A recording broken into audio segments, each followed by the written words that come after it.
the second day of our trigonometry class, and as we are having our online class due to the COVID-19, stay home, stay safe.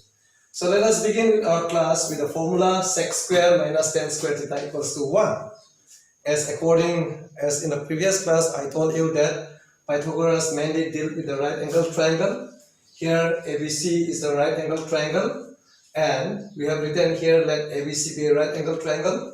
Right angle at angle B, here 90 degree. So according to the Pythagoras theorem, we have hypotenuse square equals to perpendicular square plus base square. In the previous class, we were dividing both sides by h square. Now we are dividing both sides by b square.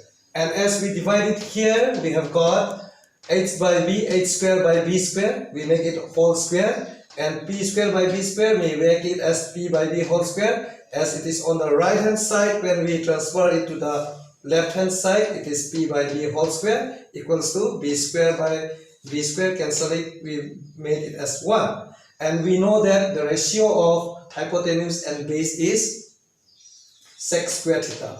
And another ratio is perpendicular by base is, we know it, tan square theta. And so here sec square theta minus tan square theta equals to 1. And as I told you, in the third formula we have cosec square theta minus tan square theta equals to 1. We can deduce it dividing both sides by p square. So you try it at home, the third formula, dividing both sides by p square. Now we will come to the corollary section. So as we have already discussed with the formula, deduction of the formula, that is the first one is sin square theta plus cos square theta equals to 1. The second one is sec square theta minus tan square theta equals to 1. The deduction is already complete. Now we are going to discuss with the word corollary. Corollary is a word coming from the word correlated.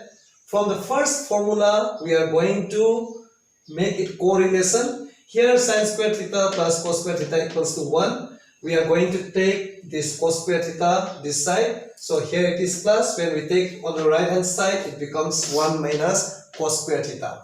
So sin square theta equals to 1 minus cos square theta. This is one of the formula. We get it from the main formula.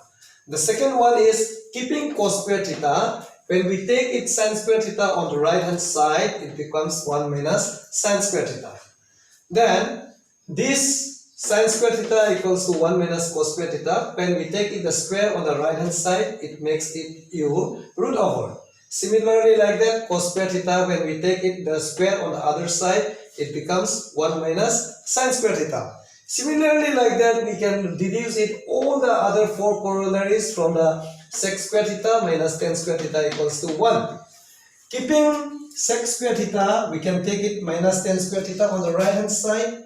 It becomes 1 plus tan square theta.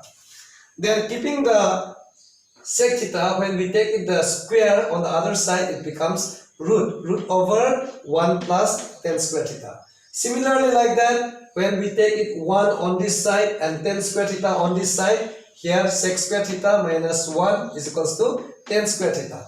So keeping this tan theta, and when we bring it this square on this side, it becomes root over. So tan theta, this is the tan theta, bringing this square on this side, so it becomes root over sec square theta minus 1. This is how we get it all the corollaries from the main formula. So your homework is, for the third formula, you are to deduce it and you are to take out the corollary, 4 corollaries of the third formula. Time to start our exercise. I have given you from my own side that one question: if sin theta equals to 12 by 13, find sec theta, tan theta. We are going to find the value of sec theta and tan theta. So your given value is sin theta equals to 12 by 13. So we are considering here sin theta equals to 12 by 13, and we know that the ratio of sin theta is perpendicular by hypotenuse. So perpendicular by hypotenuse is 12 by 13, and we are taking it as a constant. Therefore perpendicular becomes 12k and hypotenuse becomes 13k. Now we got the value of perpendicular and we got the value of hypotenuse. Applying Pythagoras theorem, Hypotenuse square equals to base square plus perpendicular square. Hypotenuse value is 13k, so we make it whole square, and then base remains as we do not know the value of base. We are going to find out the value of base. Perpendicular value is 12k, so 12k whole square. So 13k whole square is 169k square, and 12k whole square is 144. But bringing on the left hand side, it becomes minus. Here it is plus, it changes into minus. So b square value becomes 25k square. So b is 5k. So since we have got the value of b, we have got the value of p, we have got the value of h. Therefore, it is very easy to find out sec theta. Sec theta is ratio of hypotenuse by base. Hypotenuse is 13k, base is 5k. Putting the value, k and k is cancelled, we got the value as 13 by 5. Therefore, sec theta is 13 by 5. Similarly, like that, tan theta is ratio of perpendicular and base. Perpendicular value we have got 12k, and base value we have got 5k. Putting the value, we have got 12 by 5 here. K and k is cancelled, so we have got the value of tan theta as 12 by 5. In that way, you can continue the whole exercise of the first trigonometrical exercise. You can complete it by applying all these formulas with your own intelligence, and you can do it. Thank you. Stay home, stay safe, do it for yourselves, do it for your family, do it for India. Let's break the chain of COVID-19. Hum hong ye kamyab. Jai Hind.